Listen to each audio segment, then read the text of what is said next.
Hello नमस्कार दोस्तों, स्वागत है आपका सिविल्स एजुकेशन में। ये यूपीपीसीएस आरओ 2022-23 के लिए टेस्ट सीरीज कर रहे हैं जीएस वर्ल्ड की। ये टेस्ट नंबर 7 है। 7 को कंटिन्यू करना है।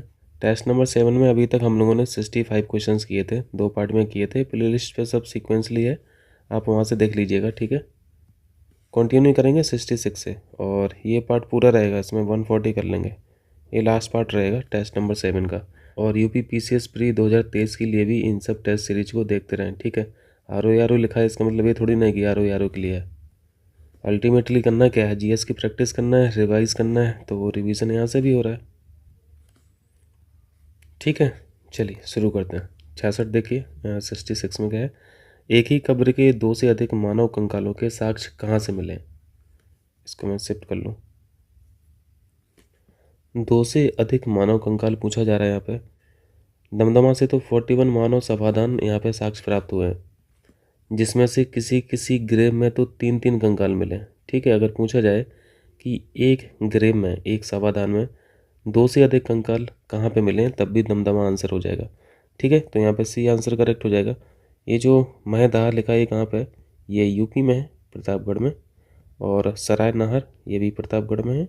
महदाह, सराय नहर और दमदमा, ये तीनों के तीनों प्रतापगढ़ में है, यूपी में। और लंगनाज ये गुजरात में, ठीक है। चलिए 67 देखिए। अलार कलाम बुद्ध से किस प्रकार संबंधित थे। अलार कलाम को महात्मा बुद्ध के गुरु के रूप में जाना जाता है, डी सही है। यहाँ पे फैक्चुअल क्वेश्चन है तो इनको जल्दी जल्दी से कर लेते हैं। 68 देखिए। 68 में पूछा गया है, निम्नलिखित में से किस भक्ति संत ने अपने संदेश के प्रचार के लिए सबसे पहले हिंदी का प्रयोग किया। यहाँ पे रामानंद करेक्ट आंसर है। इन्होंने अपने संदेश के प्रचार के लिए सबसे पहले हिंदी का प्रयोग किया, और इनकी जन्मस्थली तो यहीं पे है ना, प्रयागराज में। 69 में पूछा है, अब्दुल हमीद लाहौरी कौन थे। ये शाहजहाँ के शासनकाल में एक राजकीय इतिहासकार हुआ करते थे। रॉयल हिस्टोरियन के नाम से इनको जाना जाता था। इनकी एक किताब थी बादशाहनामा, जिसमें शाहजहाँ के शासनकाल के बारे में बताया गया है, ठीक है। ये किताब का नाम याद रखना। चलिए 70 देखिए। 70 में पूछा है, निम्नलिखित में से किसने भारत में प्रसिद्ध नौरोज त्यौहार का आरंभ कराया। आसान सा प्रश्न, गयासुद्दीन बलबन। कभी कभी पूरा नाम पूछा जाता है। गुलाम वंश का शासक था 1266 से 1287। बलबन ने 2 तरीके के रिवाज शुरू किए थे। पहले का नाम था सिजदा, दूसरा था पाबूस। सिजदा में आपको साष्टांग प्रणाम करना होता था सुल्तान को। सिजदा यानी भूमि पर लेटकर अभिवादन करना, और पाबूस का मतलब होता था सुल्तान के चरणों को चूमना। प्रश्न पूछा जाता है कि तुर्क के चहलगनी को समाप्त किसने किया था, इसका नाश किसने किया था। तो वो बलबन था। और इसको स्टार्ट किसने किया था, तुर्क के चहलगनी को, या फिर 40 अमीरों का जो दल हुआ करता था, इसको शुरुआत करने वाले थे इल्तुतमिश। और बलबन को एक नाम से और जाना जाता है, अमीर आखूर। ये प्रश्न पूछा गया है, इसको भी ध्यान रखना। ये एक पद का नाम हुआ करता था। आप लोगों को पता है कि बलबन से पहले जो सुल्तान हुआ करती थी वो कौन थी, रजिया थी। तो रजिया के समय पे ये सब पद इनको दिए गए थे, बलबन को, ठीक है। चलिए 71 देखिए। यहाँ पे लेखक और उनकी रचना, सॉरी मैं यहाँ पे इंग्लिश का चेंज नहीं कर पाया, माफ़ कीजिएगा, मैं कर दे रहा हूँ। 71 में लेखक से उनकी रचनाओं को यहाँ पे मैच कराना। नागानंद बहुत इंपॉर्टेंट है। हर्ष, मालविका अग्निमित्रम बहुत आसान है, ये कालिदास की थी, है ना, ये कालिदास की थी। राजशेखर कर्पूर मंजरी। और भारवी की जो कंपोजिशन थी, इसका नाम था किरातार जूनियम, ठीक है, भारवी किरातार जूनियम। तो यहाँ पे कोडिंग क्या हो जाएगा, 3124। चलिए 72 देखिए। निकोली कॉन्टी कौन था। ये एक ट्रैवलर था जो इटली से आया था। देवराय प्रथम के शासन में आया था ये। और देवराय प्रथम साहब जो थे वो कहाँ पे एक्टिव थे, विजयनगर साम्राज्य, ठीक है, विजयनगर साम्राज्य। तो यहाँ पे डी सही है। 73 में पूछा गया है, कथन कारण का क्वेश्चन है। 1750 ईस्वी तक मराठा साम्राज्य पेशवा की अध्यक्षता में एक परिसंघ बन गया। देखिए मराठा संगठन में हम लोग 2 चीज़ें पढ़ते हैं, एक छत्रपति पढ़ते हैं और दूसरा पेशवा पढ़ते हैं। मराठा संगठन में जो बाद के पद हुए, पोस्ट हुए, उनको पेशवा बोला जाता था। सारी शक्ति पेशवा के हाथ में आ गई थी, छत्रपति के हाथ से निकल गई थी। छत्रपति ये सिर्फ नाम मात्र के राजा रह गए थे, वास्तविक राजा पेशवा हो गए थे। एक घटना याद रखें 1740 की, बाजीराव की यहाँ पे मृत्यु हो जाती है और जो साहू जी थे, साहू जी ने बालाजी बाजीराव को पेशवा पद पर नियुक्त किया था। यानी 1740 के बाद जो राजा हुआ करता था, वास्तविक राजा, वो पेशवा हुआ करता था। तो कथन भी सही लिखा है और कारण में लिखा है साहू के उत्तराधिकारी। इनके उत्तराधिकारी कौन थे? बालाजी बाजीराव। इनको इन्होंने पेशवा बनाया था, तो ये भी सही है। सारी शक्ति पेशवा के हाथ में आई गई थी। यहाँ पे एक्सप्लेन भी कर रहा है। और यहाँ पे अगर मराठी की बात हुई तो जल्दी से एंग्लो मराठा वॉर याद आ रहा है? कई बार आप लोगों को रिवाइज कराता रहता हूँ। स्टार्ट कब होता है? 1775 से, और कब तक चलती हैं? ये मैसूर के बाद तक चलती रहती हैं, 1819 तक। ये थोड़ा सा टाइम फ्रेम आप लोग याद रखा कीजिए। और वहीं इनके पैरेलल जो वॉर चल रही थी एंग्लो मैसूर, वो तो 1767 से स्टार्ट हो जाती हैं और 1799 1799 यहाँ तक ये एंग्लो मैसूर वॉर रहती हैं। 1799 में यहाँ पे मृत्यु हो जाती है टीपू सुल्तान की और मैसूर साम्राज्य का पतन हो जाता है। सारा क्षेत्र कब्जा कर लिया जाता है अंग्रेजों के द्वारा। चलिए 74 देखिए, निम्नलिखित में से कौन एक कनिष्क के दरबार से संबंधित नहीं था? कनिष्क, चौथी बौद्ध काउंसिल याद आ रही है? बौद्ध काउंसिल, चौथी जम्मू कश्मीर, कुंडलवन, 78 AD। ठीक है, कहीं कहीं पे 72 AD भी लिखा हुआ है, इसको कंफर्म कर लेना। चरक कनिष्क के काल में थे। अश्वघोष तो इसी मीटिंग के चेयरपर्सन थे। पतंजलि ये इनके काल में नहीं हुआ करते थे। नागार्जुन ये कनिष्क हैं, ये कनिष्क हैं, चरक कनिष्क हैं, अश्वघोष कनिष्क हैं। पतंजलि जो थे ये तो शुंग के काल में हुआ करते थे, है ना? शुंग कालीन ये विद्वान थे। इनकी एक बड़ी फेमस क्रिएशन है, जल्दी से बताइए। अष्टाध्यायी, है ना? अष्टाध्यायी। चलिए सी ऑप्शन यहाँ पे करेक्ट है। 75 में अकबर के दरबार में आने वाला पहला अंग्रेज कौन था? Ralph Finch. ये अकबर के दरबार में आने वाले पहले अंग्रेज थे। थॉमस रो जो थे ये तो जहांगीर के कोर्ट में आए थे पहली बार, है ना? ये जेम्स प्रथम का एम्बेसडर हुआ करता था। चलिए 76, ये भी आसान सा प्रश्न है। प्रेस पर प्रतिबंध हटाने वाला ये कौन था? Removal of restrictions on the press. Charles Metcalfe को पढ़ते हैं। प्रेस का मुक्तिदाता भी इसे बोला जाता है। लॉर्ड कर्जन 1905, बंगाल विभाजन। और डायरकी के लिए कौन जाना जाता है? ये क्लाइव जाने जाते हैं, बंगाल में दोहरा शासन। लॉर्ड बेंटिक, अंग्रेजी शिक्षा। इनके समय पे लॉर्ड मैकाले था, है ना? लॉर्ड मैकाले ने रिकमेंड किया था अंग्रेजी शिक्षा हायर एजुकेशन के लिए। हायर एजुकेशन में और अंग्रेजी जो प्रशासन था उसमें इंग्लिश भाषा रहनी चाहिए, और जो लोकल लेवल पर है वो तो आप अपनी रीजनल भाषा में कर सकते हैं। बेंटिक के समय पे कौन था? राजा राम मोहन राय साहब। इनको जल्दी से रिवाइज कीजिए। 1828 में ब्रह्म समाज की स्थापना की थी, 1829 में सती प्रथा कानून, और 1833 में इनकी मृत्यु हो जाती है। और इसी में आप 100 साल जोड़ दीजिए तो 1933 आ जाता है। 1933 में एनी बेसेंट की मृत्यु हो जाती है। ये फैक्ट काम आते हैं छोटे छोटे, ठीक है? जब राजा राम मोहन राय साहब 1828 में ब्रह्म समाज की स्थापना कर रहे थे, और आप इसमें 3 साल घटा दीजिए, 1825, है ना? 1825 में जो हम लोग पढ़ते हैं दादा भाई नौरोजी, ये इनकी जन्म तिथि है। यानी 1828 के समय पर दादा भाई नौरोजी बच्चे थे, 3 साल के थे। ये इसलिए बता रहा हूँ क्योंकि कभी कभी लगता है कि राजा राम मोहन राय साहब और दादा भाई नौरोजी एक ही समय के थे। एक ही समय के नहीं थे, एक का जन्म हो रहा था और दूसरे बूढ़े होके मरने वाले थे। ठीक है, तो ये मिला लेना फिर। चलिए 77 देखिए। Poverty and the un British rule in India नामक पुस्तक किसने लिखी? ये दादा भाई नौरोजी साहब ने। अभी देखा आपने, 1825 में इनका जन्म हुआ था, 1917 तक ये रहे थे। एक इम्पोर्टेंट संस्था है, इसको भी जाने रही है, लंदन इंडिया सोसाइटी। पढ़ते हो ना, लंदन इंडिया सोसाइटी। इसकी स्थापना भी दादा भाई नौरोजी ने की थी, लेकिन किसके साथ? WC बनर्जी के साथ। WC बनर्जी के साथ 1865 में। चलिए 78 है। बेल्लौर का विद्रोह जो था किस गवर्नर जनरल के समय हुआ था?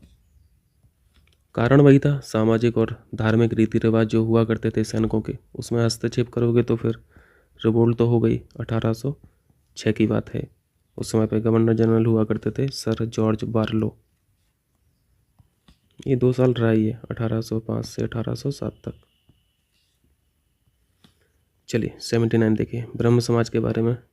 अभी हम लोगों ने रिवाइज भी किया था इसको। ब्रह्म समाज 1828, राजा राम मोहन रॉय साहब, बहुत बड़े फिलोसफर। ये एक ईश्वरवाद में बिलीव करते थे, एक ईश्वर को मानने वाले इंसान थे। मूर्ति पूजा पर ये विश्वास नहीं करते थे, मूर्ति पूजा पर विश्वास नहीं करते थे। हिंदू धर्म में जो भी इलीगल्स थी उन्हीं के लिए तो इन्होंने लड़ाई की, और वुमेंस, महिलाओं के सशक्तिकरण पर भी इन्होंने काफ़ी काम किया था। पहला स्टेटमेंट सही है, मूर्ति पूजा का विरोध किया था। धार्मिक ग्रंथों की व्याख्या के लिए इन्होंने पुरोहित वर्ग को अस्वीकारा। ठीक है, इन्होंने इस सिद्धांत का प्रचार किया कि वेद त्रुटिहीन है। ये राजा राम मोहन राय साहब की बात नहीं है, ये किसने बोला था? ये काम कौन करता था? स्वामी दयानंद सरस्वती। ये गलत हो जाएगा राजा राम मोहन राय साहब के बारे में। तीसरा हटा दीजिए। चलिए 80 देखिए, यहाँ पे एक स्टेटमेंट है, ये पूछा गया है किसने लिखा था। दरो दीवार पर हसरत की नज़र करते हैं, खुश रहो अहले वतन, हम तो सफ़र करते हैं। ये बोला गया था वाजिद अली शाह के द्वारा जब इनको फांसी दी जा रही थी। डी सही है। 81 में है, निम्नलिखित में से कौन भारतीय क्रांति की माँ कहलाती है? भीकाजी रुस्तम कामा। डी ऑप्शन सही है। इन्होंने भारतीय राष्ट्रवाद पर काम किया, यूरोप से, अमेरिका से, और ये सबसे पहले भारतीय झंडे को फहराने के लिए भी जानी जाती हैं। इंडिया में तो इनकी एंट्री बहुत लेट होती है, ये जब ये 75 साल की हो जाती हैं, बूढ़ी हो जाती हैं, तब ये भारत में आती हैं, और यहीं पे इनका निधन भी हो जाता है। तो इनका जो काम रहा है भारतीय राष्ट्रवाद के लिए, वो बाहर से ही रहा है, बाहर रह के इन्होंने काम किया। एनी बेसेंट साहिबा को हम लोग 1916 से जानते हैं, होम रूल मूवमेंट से जानते हैं, और सरोजनी नायडू साहिबा 1925 कानपुर अधिवेशन, कानपुर कांग्रेस का सेशन जो हुआ था, ये पहली महिला थी जिन्होंने सेशन को चेयर किया था। चलिए 82 देखिए, यहाँ पे बताइए कौन कहाँ से संबंधित है। सहजानंद सरस्वती, बिहार, खुदाई खिदमतगार, यह एक संगठन का नाम है। इसका दूसरा नाम लाल कुर्ती संगठन भी है, लाल कुर्ती। नॉर्थ वेस्टर्न फ्रंट जो था, NWFP, ये यहाँ से हो जाएगा सही। स्वामी रामानंद हैदराबाद, और अब्दुल हमीद खान, ये साउथ असम। सहजानंद सरस्वती के बारे में पूछा जाता है, प्रांतीय किसान सभा जो थी, इसके जो अध्यक्ष थे, इसके जो संस्थापक थे, वो कौन थे? सहजानंद सरस्वती। ठीक है, तो ये मिला लेना, बी ऑप्शन सही है। चलिए 83 देखिए, कांग्रेस ने खिलाफत आंदोलन का समर्थन किया। 83 यहाँ पे सेट कर लें। ये बात कब की है?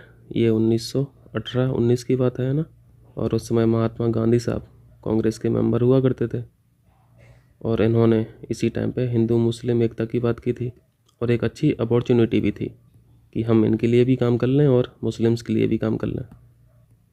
खलीफा की पुनर्स्थापना करना, ये बिल्कुल करेक्ट है। हटाने के लिए नहीं, हटाने के लिए समर्थन नहीं था, पुनर्स्थापना के लिए समर्थन किया गया था।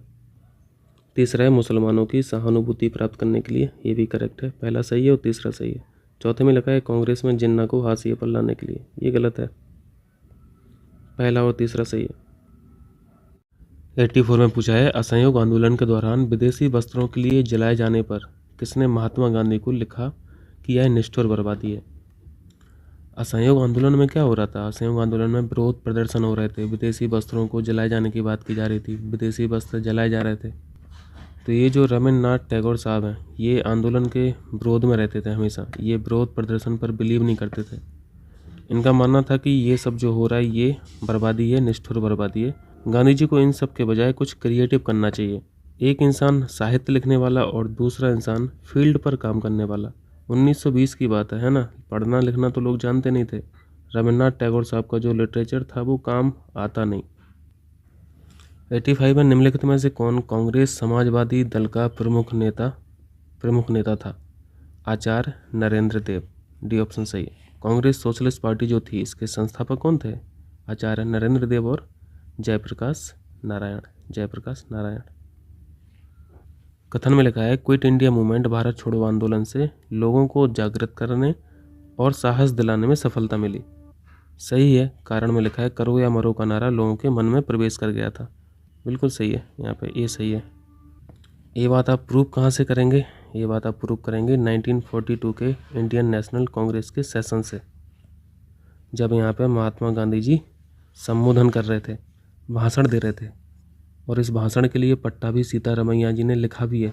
उन्होंने कहा था कि वास्तव में गांधी जी उस दिन अवतार और पैगंबर की प्रेरक शक्ति से प्रेरित होकर भाषण दे रहे थे। इसी भाषण ने लोगों को मजबूत बनाया, जागृत किया, साहस दिलाया।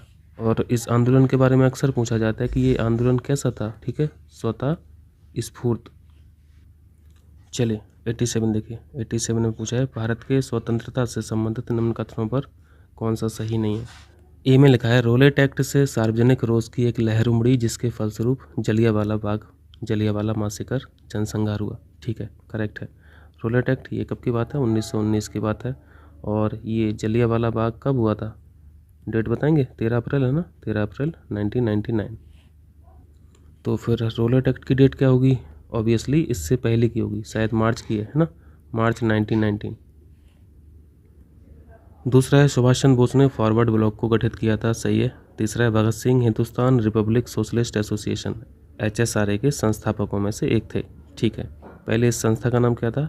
HRA था, हिंदुस्तान रिपब्लिक एसोसिएशन। बाद में सोशलिस्ट शब्द जोड़ा गया था भगत सिंह के द्वारा। डी ऑप्शन है 1931 में जो इंडियन नेशनल कांग्रेस का सेशन हुआ कराची में, उस सेशन में गांधी इरविन समझौते का विरोध हुआ था। विरोध नहीं हुआ था यहाँ पे, तो स्वीकृति मिली थी, तब जाके इरविन और ये गांधी समझौता हुआ था।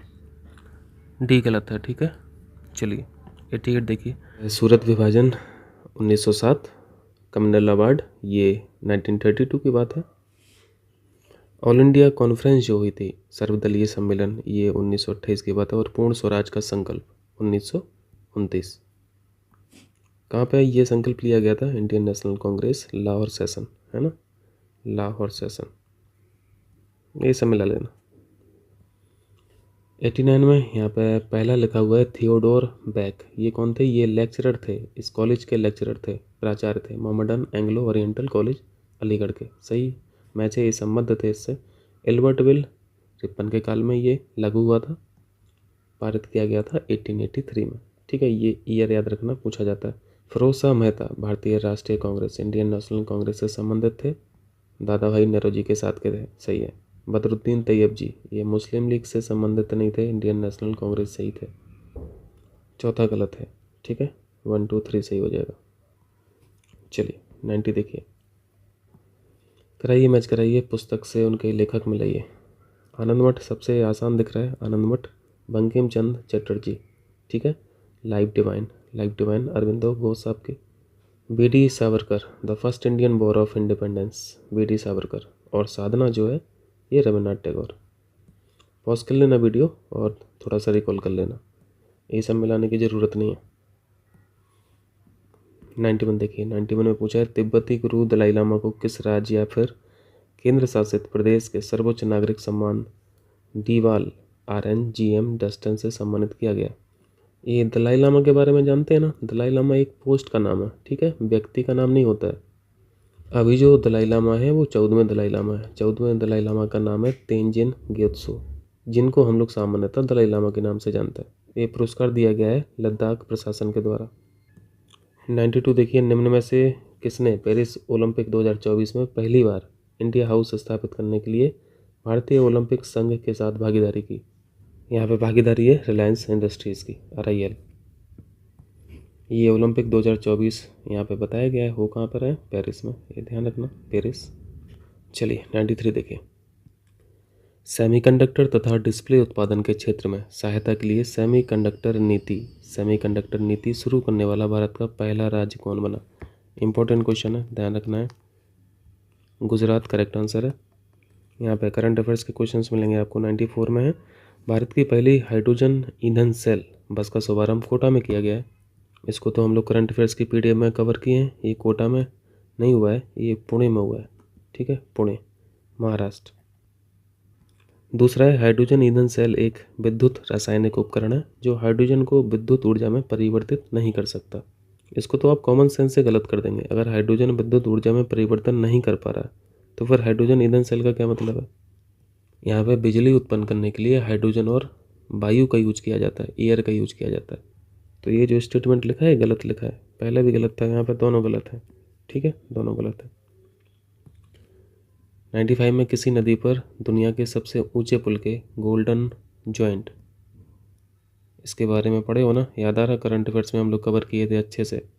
दुनिया का सबसे ऊंचा पुल किस रिवर पे है? चिनाव रिवर पर। यहाँ पे गोल्डन जॉइंट से मतलब है जैसे ये जो ब्रिज बना है वो आर्क शेप का है ना, ये आर्क शेप का ब्रिज है। तो इस पॉइंट पर और इस पॉइंट पर जो सपोर्ट है, ये यहाँ पे जो कनेक्शन हो रहा है, इस कनेक्शन को बोला जा रहा है गोल्डन जॉइंट। 96 है, भारत और बांग्लादेश ने कुशियारा नदी के अंतरिम जल बंटवारे पर समझौता ज्ञापन को अंतरिम रूप दिया। ठीक है, इस रिवर के बारे में ध्यान रखना है। दूसरा है, कुशियारा नदी बांग्लादेश और असम में एक वितरिका नदी है। वितरिका यानी समझ रहे हैं ना, डिस्ट्रीब्यूटरी।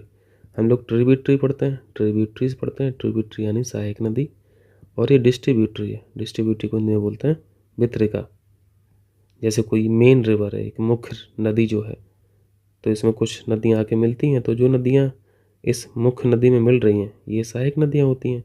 और कुछ नदियाँ ऐसी भी तो होंगी कि जो इस मेन रिवर से निकलती होंगी, छोटी छोटी सी रिवर, यानी इस मुख्य रिवर का जो पानी है वो डिस्ट्रीब्यूट कर देती हैं ये छोटी छोटी रिवर, ये आपकी डिस्ट्रीब्यूटरीज हैं। जैसे एक एग्जांपल हम हुगली नदी का लें। हुगली नदी क्या है? गंगा की सहायक नदी नहीं है, गंगा की वितरिका नदी है, क्योंकि गंगा नदी से निकलती है हुगली रिवर। ठीक है, सी सही है, यहाँ पे दोनों सही हैं। 97 में कैबिनेट की नियुक्ति समिति ने किसे अंतर्राष्ट्रीय मुद्रा कोष IMF इंटरनेशनल मॉनेटरी फंड के कार्यकारी निदेशक की नियुक्ति की मंजूरी दी है? Doctor Krishnamurthy Subramaniam. Just factual है, डॉक्टर कृष्णमूर्ति सुब्रमण्यम। ये एग्जीक्यूटिव डायरेक्टर हैं IMF के। 98 केंद्रीय मंत्रिमंडल ने प्रधानमंत्री आवास योजना शहरी के अंतर्गत सबके लिए आवास मिशन कब तक जारी रखने की स्वीकृति दी है? इसके बारे में आप लोग जानते हैं, इस स्कीम को एक्सटेंड कर दिया गया था सेंट्रल गवर्नमेंट के द्वारा, और अब जो लिमिट है वो है 31 दिसंबर 2024। ये ऑप्शन सही है। अंडर 20 वर्ल्ड रेसलिंग जो चैंपियनशिप होती है में स्वर्ण पदक जीतने वाली भारत की पहली महिला पहलवान कौन बनी? अंडर 20 कैटेगरी है अंतिम पंघल। अंतिम पंघल कहाँ की होंगी? रेसलिंग कर रही हैं तो आंख बंद करके हरियाणा लगा सकते हो। ये इंपॉर्टेंट क्वेश्चन है क्योंकि इस कैटेगरी में, अंडर 20 कैटेगरी में और फीमेल कैटेगरी में अभी तक स्वर्ण पदक नहीं मिला था रेसलिंग में, कुश्ती में, लेकिन अब मिल गया। चलिए 100 कीजिए। कृषि क्षेत्र में क्रांतिकारी बदलाव लाने के लिए खेती में ब्लॉकचेन तकनीक पेश करने वाला पहला राज्य कौन सा है? इसको भी ध्यान रखना, इंपॉर्टेंट क्वेश्चन है। झारखंड। 101 देखिए, यहाँ पे पूछा है इंग्लैंड के लीसेस्टर क्रिकेट ग्राउंड का नाम भारत के किस क्रिकेटर के नाम पर रखा गया? सुनील गावस्कर साहब। सब कुछ हम लोग कवर किए हैं, करंट अफेयर्स PDF में आपको प्रोवाइड किया है। प्रधानमंत्री नरेंद्र मोदी ने कहाँ पर भारत के पहले अंतर्राष्ट्रीय bullion exchange, super important question, कहाँ पर लॉन्च किया गया? ये गांधीनगर में। 103 देखिए, गरबा नृत्य के बारे में पूछा है। इससे क्वेश्चन क्यों पूछा गया? क्योंकि अभी ये हाल ही में करंट में था। यूनेस्को ने अपनी सांस्कृतिक सूची में इसको शामिल किया है। और ये गरबा जो डांस है वो कहाँ का है? ये गुजरात का है। ठीक है, गुजरात का। पहला कथन है, भारत ने गरबा नृत्य को यूनेस्को की सांस्कृतिक सूची में शामिल किए जाने के लिए नॉमिनेट किया है। यह राजस्थान का प्रसिद्ध फोक डांस है, लोक नृत्य है। राजस्थान नहीं है, गुजरात है। पहला गलत है। दूसरा है, यह नाम संस्कृत के गर्भ द्वीप शब्द से बना है। ये सही है। गरबा नृत्य आप लोगों ने देखा होगा यूट्यूब वगैरह पे, ये डांडिया की तरह खेला जाता है। केवल 2 हो जाएगा। चलिए, अंडर वाटर मेट्रो सेवा के संबंध में बताइए।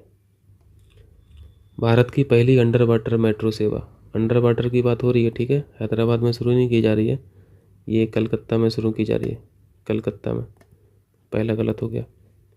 इस प्रोजेक्ट की जो लेंथ है वो लगभग 16.5 किलोमीटर लंबाई में सेक्टर आ और सियालदाह के बीच 9.30 किलोमीटर लंबाई चालू है। कंप्लीट हो जाएगा 2023 तक। और ये बोल रहे हैं टोटल लेंथ जो है प्रोजेक्ट की वो 16.55 किलोमीटर है, जिसमें से 9.30 अभी ऑपरेशन में है। दूसरा सही है। 105 देखिए, 105 में फाइनेंशियल ईयर 21-22 के दौरान भारत में अमेरिका ने सर्वाधिक प्रत्यक्ष विदेशी निवेश किया है। भारत में सबसे ज़्यादा FDI कहाँ से आया है? यहाँ पे अमेरिका के साथ सिंगापुर भी होना चाहिए, है ना। सिंगापुर और अमेरिका ने सर्वाधिक निवेश किया है भारत में। दूसरा लिखा है सीड्स एफडीआई सोर्सिंग राष्ट्र जो है वो सिंगापुर, अमेरिका, मॉरिशस, ये ठीक है। लेकिन यहाँ पे गलत पूछ रहा है, ध्यान रखना है, तो गलत एक हो जाएगा। 106 उत्तर प्रदेश के जन घनत्व में वृद्धि हुई है 2001 से 2011 के बीच में पूछ रहे हैं। एक क्वेश्चन अच्छा है, देखिए यहाँ पे 2001 का नहीं पूछा, 2011 का नहीं पूछा है, यहाँ पे डिफरेंस ही पूछ लिया है ना।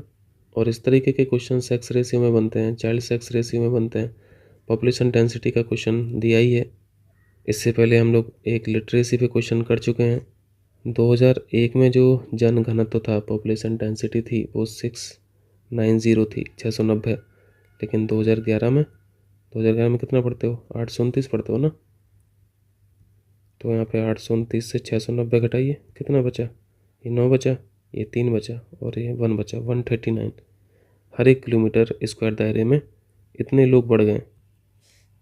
और यहीं पे अगर लिंग अनुपात की बात कर लें, सेक्स रेशियो की बात कर लें, तो 2001 की स्थिति देख लीजिए और 2011 की स्थिति देख लीजिए। 2001 में क्या स्थिति थी, 898 थी, और अभी क्या है 2011 में, यूपी का है, ठीक है, 912। और इसमें भी एक बार डिफरेंस पूछा था, क्वेश्चन में पूछा गया था, 14 आपको ऑप्शन में मिल गया था। चलिए 107 देखिए, सेंसस 2011 के अनुसार यूपी के निम्नलिखित जिलों में से किस एक की पुरुष साक्षरता सर्वाधिक है। यहाँ पे मेल लिटरेसी पूछ रहे हैं। पहला स्थान है जीवी नगर का और दूसरा स्थान है औरैया का, जहाँ पे मेल लिटरेसी बहुत ज़्यादा है। यहाँ पे 88% है और यहाँ पे 86% है। और यहीं पे अगर तीसरा स्थान देखेंगे तो इटावा का स्थान आता है, 86% यहाँ पे भी है। इसके बाद फिर गाजियाबाद का नंबर आता है, ठीक है। तो ये क्वेश्चन बहुत इंपॉर्टेंट है और आसान नहीं है। करेक्ट आंसर बी है। और हम लोग आंसर लगा के क्या आते, गाजियाबाद लगा के आते। 108 देखिए, निम्न में से किस जनसंख्याविद ने प्राकृतिक नियमों के आधार पर जनसंख्या सिद्धांत का प्रथम प्रतिपादन किया था। माल्थस के बारे में पढ़ते हैं हम लोग, है ना, माल्थस। लेकिन माल्थस यहाँ पे है नहीं ऑप्शन में, तो करेक्ट आंसर डी हो जाएगा। माल्थस, मैंने उल्टा लिख दिया, माल्थस।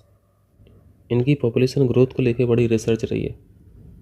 चलिए 109 देखिए, जनगणना 2011 के अंतिम आंकड़ों के अनुसार ग्रामीण जनसंख्या की 10 की वृद्धि क्या रही है। शहरी जनसंख्या की 10 की वृद्धि तो कई बार क्वेश्चन पूछा है पीसीएस, जिसको हम लोग रटे बैठे हैं, 31 पॉइंट समथिंग % है ना, 31.80। ये शहरी जनसंख्या में 10 की वृद्धि है।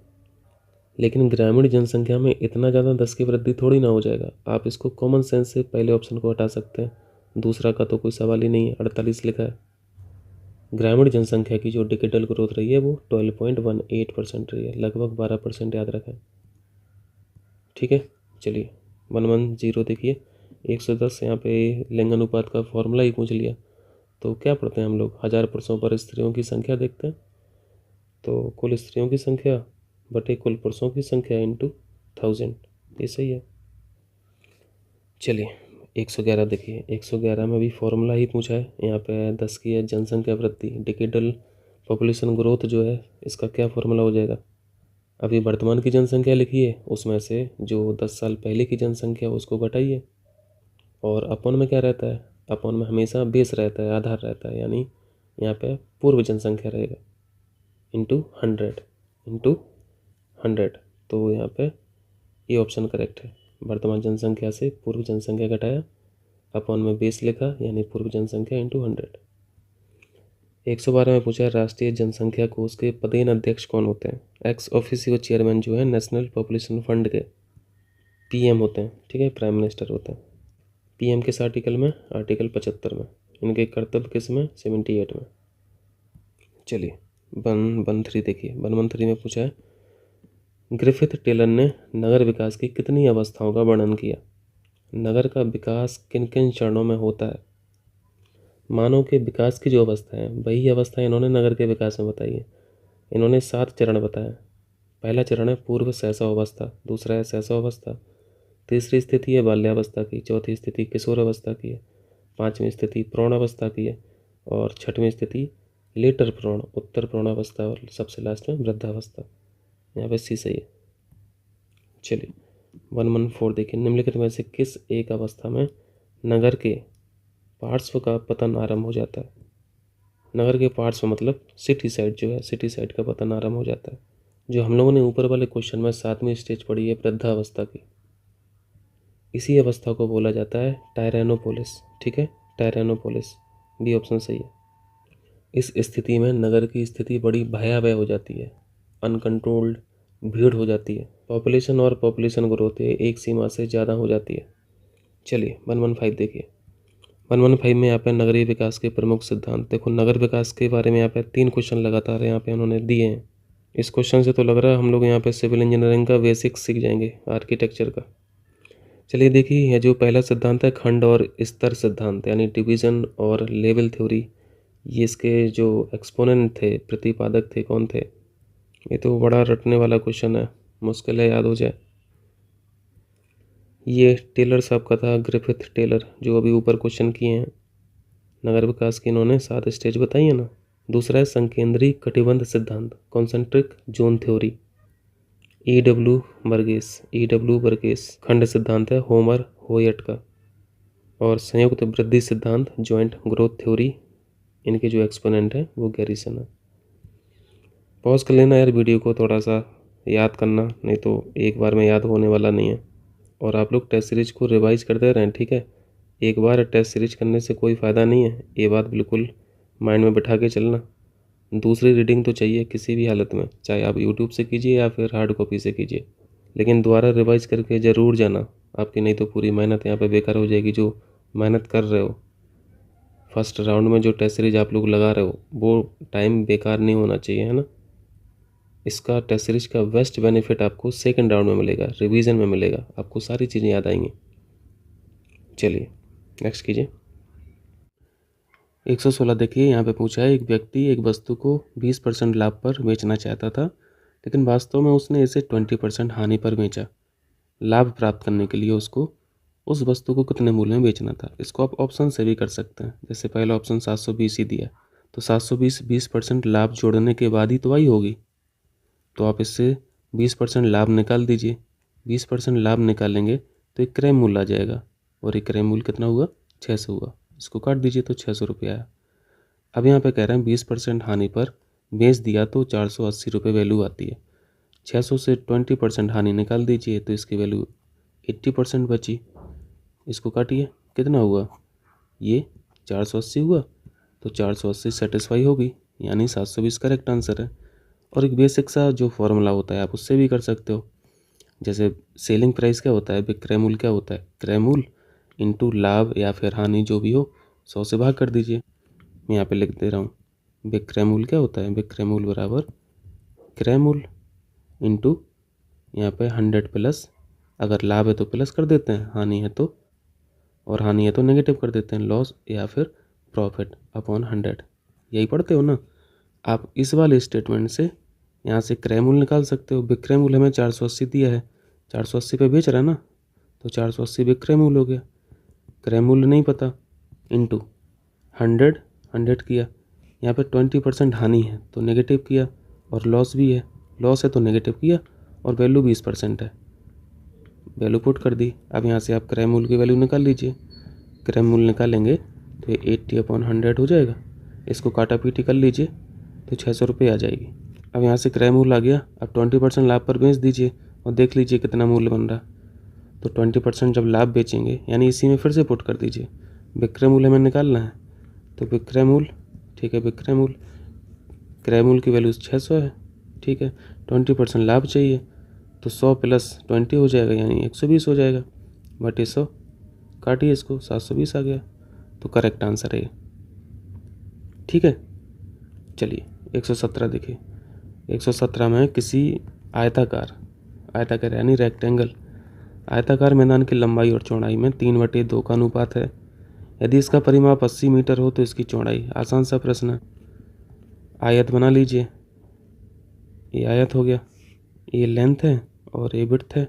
इसका जो परिमाप होता है वो क्या होता है? जो भुजाओं की लंबाई है सबको जोड़ दीजिए, इतना प्लस इतना प्लस इतना प्लस इतना, तो 2 बार चौड़ाई है और प्लस 2 बार लंबाई है, तो 2 कॉमन ले लिया ये पेरीमीटर हो गया, परिमाप हो गया। और पेरीमीटर की वैल्यू ये 80 दे रहे हैं, तो 80 लिखा बराबर 2 लेंथ प्लस विड्थ। यहाँ से लेंथ प्लस विड्थ की वैल्यू आ गई, 2 से काट दीजिए 40। ठीक है। अब यहाँ पे ये रेशियो भी दे रहे हैं, ये लेंथ बाई विड्थ का रेशियो भी दे रहे हैं। आपके पास 2 इक्वेशन बन गई, एक ये हो गई, एक ये हो गई। इसको सॉल्व कर लीजिए। इसको सॉल्व करेंगे तो 16 आ जाएगा, चौड़ाई 16 आ जाएगा। किसी वृत्त का क्षेत्रफल 38.5 वर्ग सेंटीमीटर है। वृत्त का क्षेत्रफल, सर्किल का क्षेत्रफल, सर्किल का एरिया क्या होता है, पाई आर स्क्वायर, है ना। पाई आर स्क्वायर की वैल्यू आपको दी है 38.5 सेंटीमीटर, वर्ग सेंटीमीटर।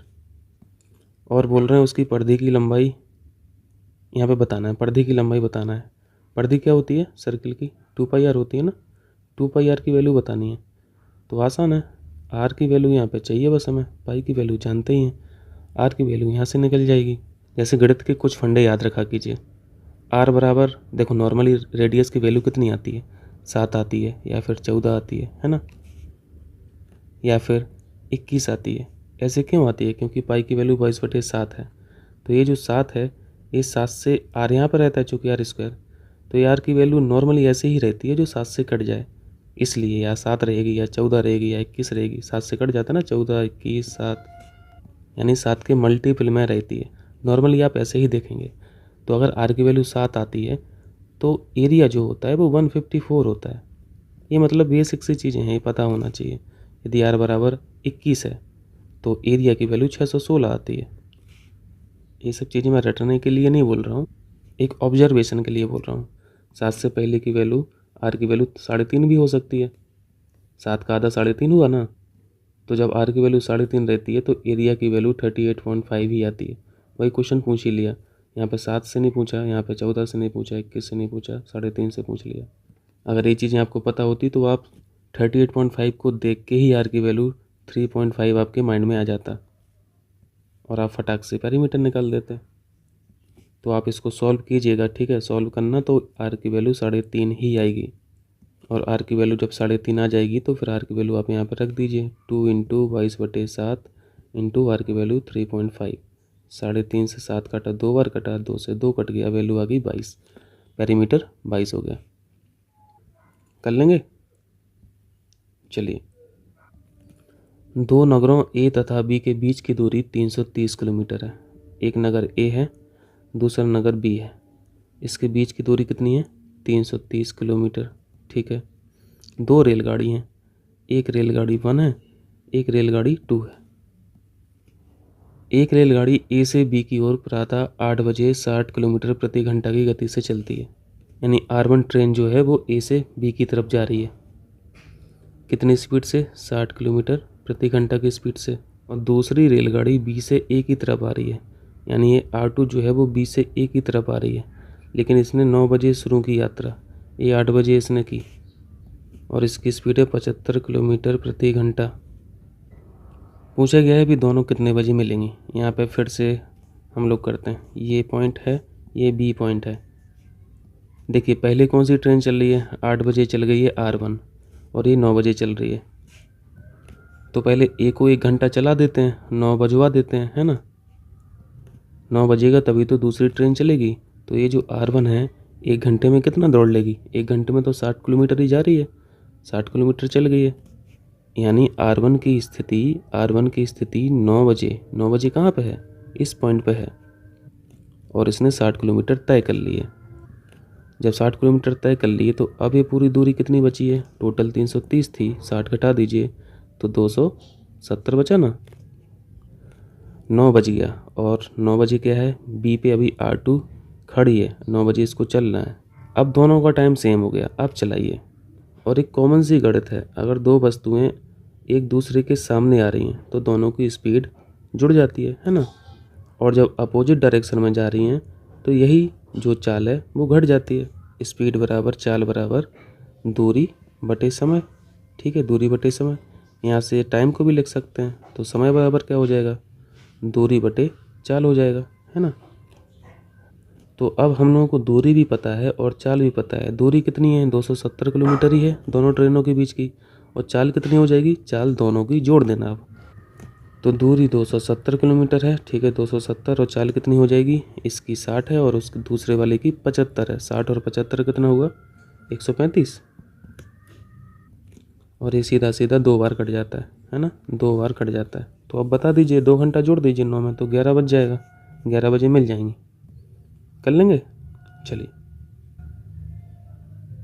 120 ए बी से 40% अधिक है और बी सी से 20% कम है, तो ए और सी के बीच में रेशियो बताना है। जब किसी प्रश्न में और परसेंटेज के सवाल में अगर वैल्यू ना दिया करे तो आप उसको मान लिया कीजिए 100 मान लीजिए। यहाँ पे सी की वैल्यू 100 मान लीजिए, तो बी की वैल्यू कितनी हो जाएगी। यहाँ पे बोला है सी से 20% कम है, तो बी की वैल्यू 80 हो जाएगी। अब यहाँ से ए की निकाल लीजिए, ए बी से 40% अधिक है। ए की वैल्यू बी से 40% अधिक है। 40% अधिक का मतलब 140%, यही हुआ ना। या फिर 40% निकाल लेना और फिर 80 में जोड़ देना, तो वही चीज़ आ जाएगी। तो सीधे 140 लिख लीजिए। अब ये पूछ रहे हैं ए और सी में रेशियो बताइए। तो ए की वैल्यू आपके पास है और सी की वैल्यू आपके पास है। ए को लिख लिया, मैंने काटा पीटी नहीं की, अभी ऐसा ही लिख लिया, ठीक है। ए की वैल्यू लिख लिया और सी की वैल्यू लिख लिया। अपॉन करोगे ना, तो अपॉन ही किया है। 1 0 2 0, यहाँ से 2 0 कट गया। 8 × 14/100, ये चीज़ आया। और कट रहा, 4 से काट दीजिए, 4 दूनी 8 और ये 25 बार कट जाएगा। 14 दूनी 28/25, ये ऑप्शन सही है। 121 में ए और बी की चालों का अनुपात दिया है 3/4।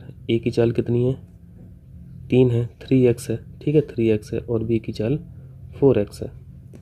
ये x इसलिए लिखना पड़ा क्योंकि रेशियो में है। ए की चाल हम 3 नहीं लिख सकते, 4 नहीं लिख सकते। गंतव्य स्थान पर पहुंचने में ए को बी से 30 मिनट अधिक समय लगता है। ए को ज़्यादा समय लगेगा क्योंकि चाल कम है, बी को कम समय लगेगा क्योंकि बी तेज़ दौड़ रही है। चाल बराबर होता क्या है, दूरी बटे समय।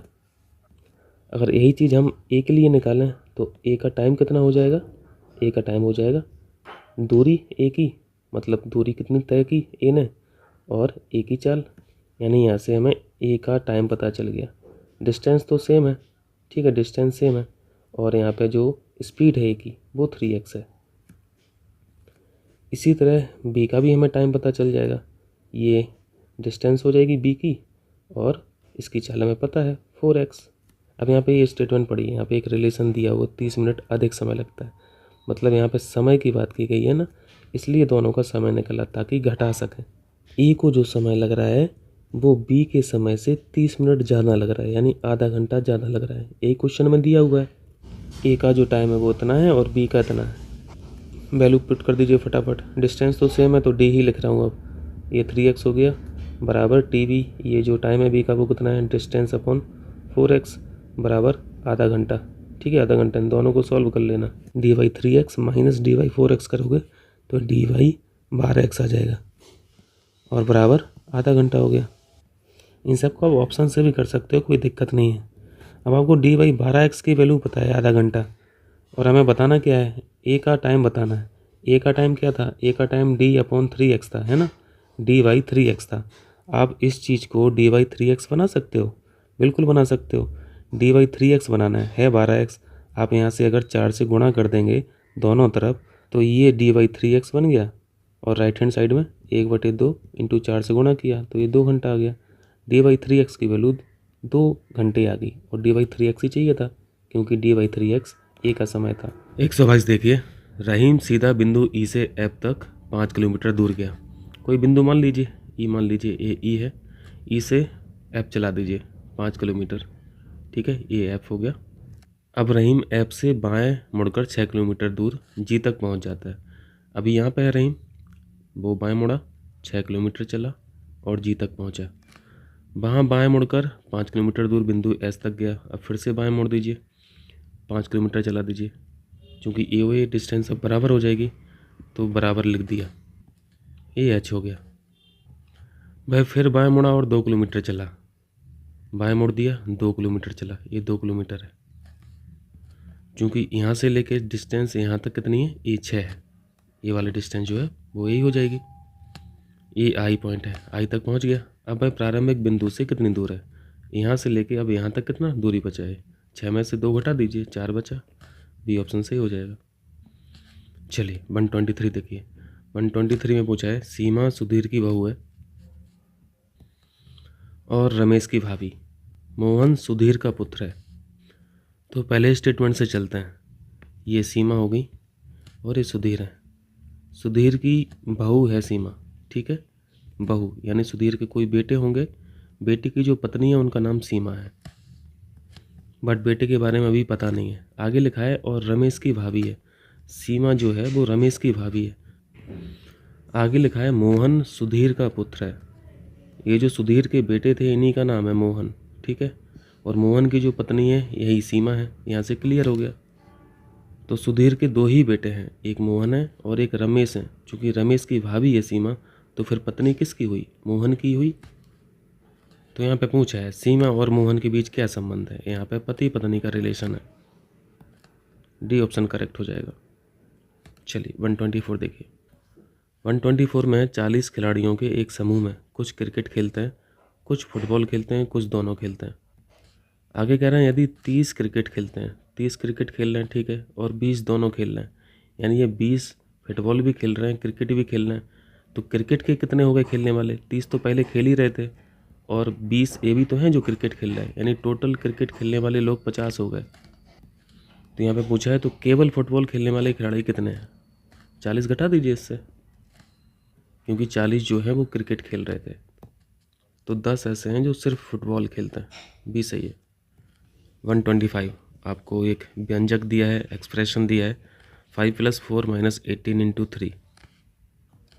अब ये कह रहे हैं प्लस का मतलब यहाँ पे मल्टीप्लिकेशन है, गुणा कर दिया। माइनस का मतलब क्या है? माइनस का मतलब ये बोल रहे हैं माइनस करते प्लस, तो प्लस कर दिया, 18 लिख दिया। गुणा का अर्थ क्या है? भाग है, तो भाग लिख दिया। अब यहाँ से बोर्ड मास कर लीजिए, सबसे पहले भाग करोगे, फिर गुणा करोगे, फिर प्लस माइनस करोगे, है ना।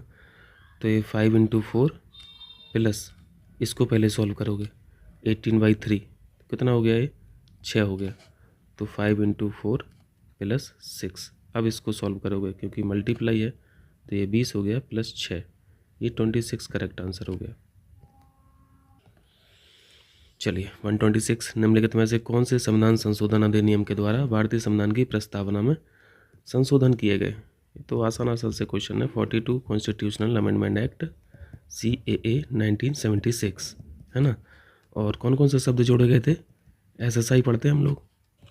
जो 5 शब्द हैं वो क्या हैं? वो हम लोग SSDR के नाम से पढ़ते हैं, सोवरेन, सोशलिस्ट, सेकुलर, डेमोक्रेटिक और रिपब्लिक। और जो 3 शब्द जोड़े गए वो SSI हैं। एस का मतलब है यहाँ पे समाजवादी, दूसरे एस का मतलब है सेकुलर यानी पंथ निरपेक्ष, और आई का मतलब है इंटीग्रिटी। ये शब्द जोड़े गए थे 42 से। ये ऑप्शन यहाँ पे करेक्ट है।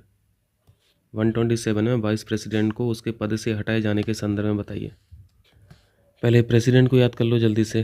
प्रेसिडेंट किस आर्टिकल में? आर्टिकल 52 में है। भारत का एक राष्ट्रपति होगा, ऐसा 52 में लिखा है। और 53 में हम लोग 2 आर्टिकल पढ़ते हैं, सब क्लॉज 1, 53 सब क्लॉज 1 और सब क्लॉज 2। सब क्लॉज 1 में सारी कार्यकारी शक्ति जो है संघ की वो राष्ट्रपति में निहित है, ऐसा 53 सब क्लॉज 1 में लिखा है। और 53 सब क्लॉज 2 में लिखा है कि सुप्रीम कमांडर, तीनों फोर्सों के जो सुप्रीम कमांडर होंगे वो कौन होंगे? वो प्रेसिडेंट होंगे। इसी तरह यहाँ पे अब वाइस प्रेसिडेंट पे आ जाइए। वाइस प्रेसिडेंट, भारत का एक वाइस प्रेसिडेंट होगा। ये कहाँ पे लिखा हुआ है? इस 63 में लिखा हुआ है। तो आपने 52 देख लिया और 63 देख लिया। यहाँ पे प्रेसिडेंट को बिठा दीजिए और यहाँ पे वाइस प्रेसिडेंट को बिठा दीजिए।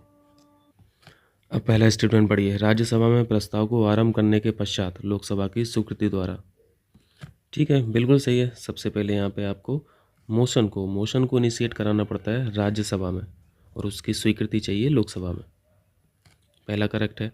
दूसरा है लोकसभा के प्रस्ताव तथा राज्यसभा की सहमति द्वारा। अब पहला अगर करेक्ट है तो सब गलत हो जाएगा, बाकी सब गलत है, तो यहाँ पे केवल एक हो जाएगा। ठीक है, केवल एक, सी पॉइंट।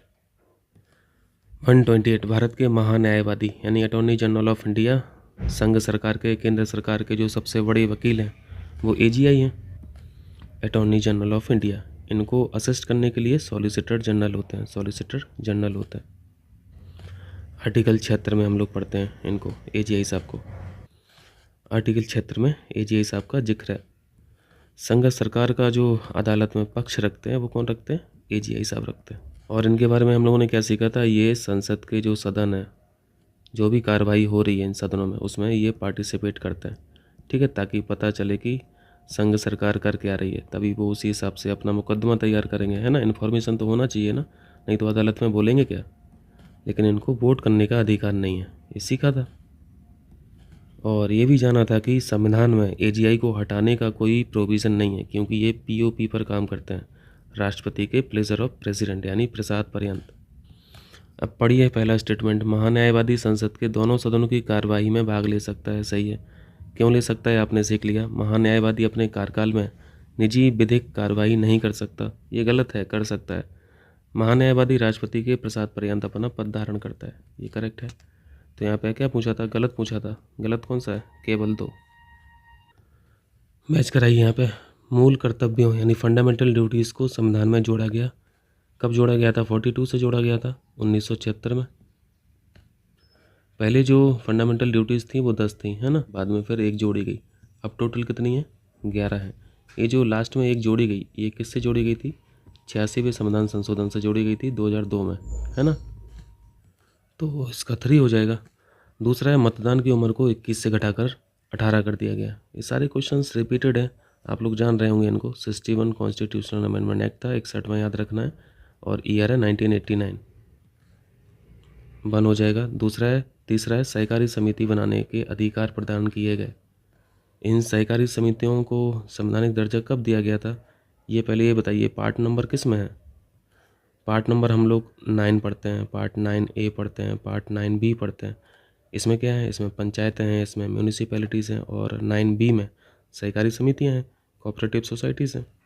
संवैधानिक दर्जा इनको मिला था 97th जो कॉन्स्टिट्यूशनल अमेंडमेंट एक्ट था 2011 का, ये 2 हो जाएगा। और लास्ट है 11वीं अनुसूची में पंचायतों की 19 मदों को जोड़ा गया।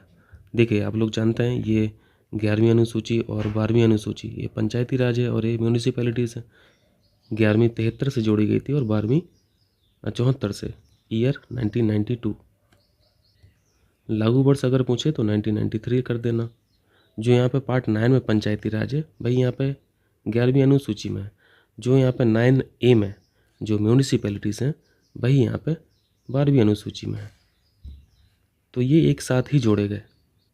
और सब्जेक्ट भी पढ़ते हैं हम लोग। ये जो पंचायती राज है 11वीं अनुसूची बोल लीजिए या फिर पार्ट 9 बोल लीजिए। यहाँ पे सब्जेक्ट कितने हैं, 29 सब्जेक्ट हैं। पंचायतों को 29 सब्जेक्ट दिए गए हैं, और जो म्यूनिसिपैलिटीज़ को है, नगर की सरकारों को 18 दिए गए। सब्जेक्ट पूछा जाता है, 18 सब्जेक्ट और 29 सब्जेक्ट विषय, ठीक है। तो ये तो इसी के सामने मैच है, हो जाएगा।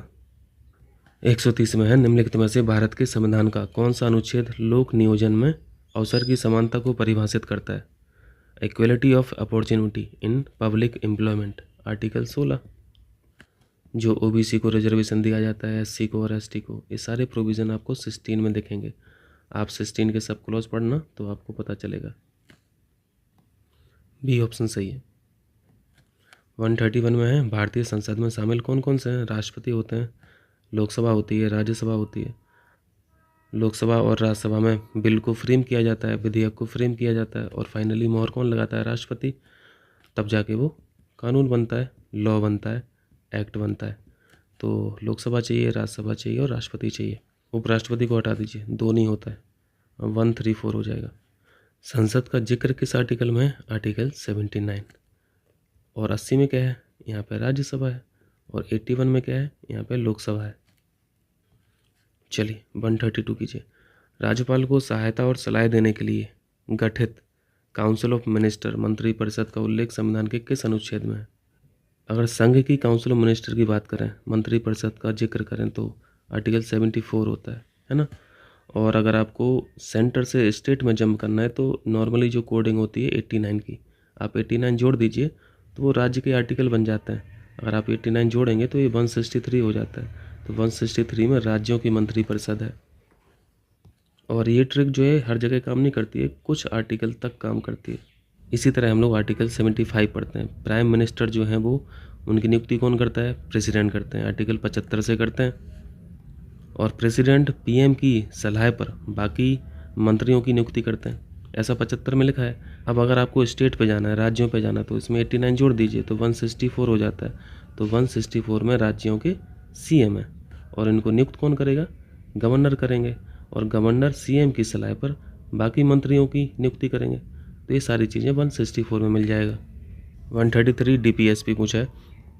डीपीएसपी पार्ट नंबर 4 आर्टिकल 36 से लेके 51 तक देख लीजिए। एक कल्याणकारी राज्य की स्थापना करना, ठीक है। सामाजिक आर्थिक कल्याण सुनिश्चित करना, सारे प्रोविज़न सोशल और इकोनॉमिक वेलफेयर के लिए दिए हुए हैं। आपने 36 से 51 पढ़ के रखा है, ये भी सही है। एक धार्मिक राज्य की स्थापना करना, ऐसा कहीं भी प्रोविज़न नहीं है, कहीं नहीं लिखा है, ये गलत है। अंतर्राष्ट्रीय शांति और सुरक्षा की अभिवृद्धि करना, ये डीपीएसपी में है। तीसरा काट दीजिए, बाकी सही हो जाएगा। 134 देखिए, निम्नलिखित में से कौन सी समिति के द्वारा शासन के लोकतांत्रिक विकेंद्रीकरण की सिफारिश की गई थी? ये लोकतांत्रिक विकेंद्रीकरण अब आपको समझ में आना चाहिए, कई बार डिस्कस कर चुके हैं। यहाँ पे ये चारों कमेटियाँ लोकतांत्रिक विकेंद्रीकरण से संबंधित हैं, ये आप लोग जानते हैं अच्छी तरीके से। अब यहाँ पे फिर आंसर क्या लगाया जाए? जिन्होंने सबसे पहले बताया उनके बारे में चर्चा कर लेते हैं। 1957 की जो BR मेहता समिति थी, इन्होंने बोला था कि 3 टियर सिस्टम होना चाहिए, गांव लेवल पे होना चाहिए, ब्लॉक स्तर पे होना चाहिए और डिस्ट्रिक्ट लेवल पे होना चाहिए। तो ये सही हो जाएगा बी। और बाकी जो समितियाँ हैं इनका ईयर याद रखिए। अशोक मेहता समिति 1977 में आई थी और GV राव समिति ये 1985 की है, 1985 की, सॉरी ये वाली, ये 1985 हो जाएगा। और LM सिंह भी ये 1 साल बाद 1986। इनके ईयर याद रखना है, पूछता है क्वेश्चन। और किस कमेटी ने क्या रिकमेंडेशन दी थी, इन सब पर चर्चा हो चुकी है, 2-3 बार हो चुकी है, तो दोबारा नहीं करेंगे अब। चलिए 135 देखिए, निम्नलिखित में से कौन से संविधान संशोधन अधिनियम के द्वारा राज्यों में मंत्रिपरिषद के आकार को परिसीमित किया गया? ये 15% की बात कर रहे हैं। हम लोग को पता है कि जो काउंसिल ऑफ मिनिस्टर होगी वो लोकसभा में जितनी भी मेंबरशिप है या फिर राज्यों की विधानसभा में मेंबरशिप है उसका 15% से ज़्यादा नहीं रहेगी, है ना। संविधान संशोधन था 91वां 2003। इंपॉर्टेंट क्वेश्चन है, ध्यान रखना। इसी संविधान संशोधन के द्वारा सेंट्रल लेवल पे भी किया गया और स्टेट लेवल पे भी किया गया। क्लियर है? चलिए, और ये 15% याद रखें। 136 देखिए, भारत में एक नया राज्य सृजित करने वाले विधेयक को पारित होना अनिवार्य है। बहुत इंपॉर्टेंट है, इसको पढ़ने पे ऐसा लगता है कि स्पेशल मेजॉरिटी चाहिए होगी, लेकिन स्पेशल मेजॉरिटी नहीं चाहिए होती है, ठीक। इसको बिल्कुल भी गलत मत करना, साधारण बहुमत चाहिए, बी ऑप्शन सही है। BR एक्ट खोलना आप अपना और आर्टिकल 3 पढ़ लेना, ठीक है, उसमें सब कुछ लिखा हुआ है। और कई बार हम लोगों ने कॉन्स्टिट्यूशन में देख भी लिया है, मैं दिखाया भी हूँ कई बार आप लोगों को। चलिए सिटीजनशिप कीजिए। भारतीय नागरिकता अधिनियम 1955 के तहत निम्नलिखित में से कौन से आधारों पर नागरिकता ग्रहण की जाती है? देखिए आर्टिकल में तो अलग प्रोविज़न है ही, आर्टिकल हम लोग पढ़ते हैं ना, सिटीजनशिप के आर्टिकल्स कहाँ से कहाँ तक है? आर्टिकल 5 से 11 पढ़ते हैं, तो 5 से 11 में जो प्रोविज़न है वो तो है ही, बाकी सिटीजनशिप इस एक्ट के द्वारा भी दी जाती है। भारतीय नागरिकता अधिनियम 1955, ये ईयर याद रखना है। और इसी एक्ट में 5 तरीके बताए गए हैं कि आप सिटीजनशिप को कैसे एक्वायर कर सकते हैं। जैसे हम लोग जन्म से पढ़ते हैं, वंश परंपरा से पढ़ते हैं, पंजीकरण से पढ़ते हैं, रजिस्ट्रेशन से पढ़ते हैं और देशीकरण से, या फिर भूभाग का अर्जन ही हो जाए। तो यहाँ पे जन्म से सही है, वंश परंपरा, देशीकरण और पंजीकरण। लेकिन यहाँ 5वें ऑप्शन में देखिए भूमि विस्तार लिखा हुआ है, भूमि अर्जन नहीं लिखा हुआ है। ये दोनों शब्द अलग अलग हैं, ध्यान रखना। अर्जन अलग शब्द है, विस्तार अलग है। तो यहाँ पे 5 को निकाल दीजिए, बाकी सब सही हो जाएगा, ठीक है। 1 2 3 4। 138 देखिए, निम्नलिखित में से भारत में कौन से स्रोत कनाडा के संविधान से लिए गए? कनाडा से क्या क्या लिया गया है? केंद्र के साथ संघात्मक शासन, ठीक है, federal government with the centre. हमारा जो सिस्टम है वो क्वासी फेडरल है, हम कभी यूनिटरी भी हो जाते हैं, कभी फेडरल भी हो जाते हैं। हमारा संविधान दोनों तरह के गुण रखता है, ये बिल्कुल करेक्ट है। अवशिष्ट जो सब्जेक्ट हैं, अवशिष्ट विषय जो हैं वो केंद्र को दिए गए, ये भी सही है। राज्यपाल की नियुक्ति, अपॉइंटमेंट ऑफ गवर्नर, ये वाला जो प्रोविज़न था वो कनाडा के संविधान से लिया गया। जबकि ये जो राज्यसभा में सदस्यों को मनोनीत करना, 12 मेंबर नॉमिनेट किए जाते हैं ना प्रेसिडेंट के द्वारा, उनका 6 साल के लिए अलग अलग कॉन्ट्रीब्यूशन होता है अलग अलग क्षेत्र में, ये आयरलैंड से लिया गया, ठीक है, आयरलैंड से, कनाडा से नहीं।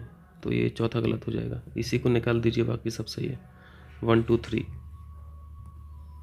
क्लियर है। चलिए 139 देखिए। चलिए 139 देखिए, यहाँ पे संविधान सभा की आलोचनाओं के बारे में बताना है। यहाँ पे तीनों स्टेटमेंट आपको ध्यान से पढ़ना है और किसने क्या क्या बोला है ये ध्यान रखना है, क्वेश्चन पूछा जाता है। लॉर्ड विस्काउंट जो थे, इन्होंने बोला था संविधान सभा को इन्होंने हिंदुओं का निकाय कहा था, ये बिल्कुल करेक्ट है। दूसरा लिखा है ग्रेनविले ऑस्टिन ने कहा है कि संविधान सभा ने भारत के केवल बड़े समुदाय का प्रतिनिधित्व किया, ये ठीक है, लेकिन ये ग्रेनविले ऑस्टिन ने नहीं कहा था, ये बोला था विंस्टन चर्चिल ने, ये चर्चिल की बात लिखी है। और तीसरे में लिखा है संविधान सभा ही कांग्रेस है और कांग्रेस ही संविधान सभा है, ये ग्रेनविले ऑस्टिन ने कहा था, यहाँ पे उल्टा लिख दिया, ये याद रखना तीनों। तो दूसरा गलत हो जाएगा, तीसरा गलत हो जाएगा, केवल एक सही है, ए ऑप्शन। पॉज कर लेना वीडियो को और थोड़ा सा रिकॉल कर लेना। चलिए लास्ट क्वेश्चन कीजिए इस टेस्ट का। यहाँ पे पूछा है निम्नलिखित में से किसके द्वारा भारत के नियंत्रक एवं महालेखा परीक्षक CAG controller auditor general of India के पद का सृजन किया गया था। ये तो जब संविधान बना था उसी टाइम से है ना, आर्टिकल 148 में पढ़ते हैं हम लोग CAG साहब को। तो किसने बनाया था इसको? संविधान ने बनाया है। आर्टिकल के फॉर्म में जिक्र है, इसलिए ये जो पद है ये संवैधानिक पोस्ट है, कॉन्स्टिट्यूशनल पोस्ट है। बी ऑप्शन करेक्ट है।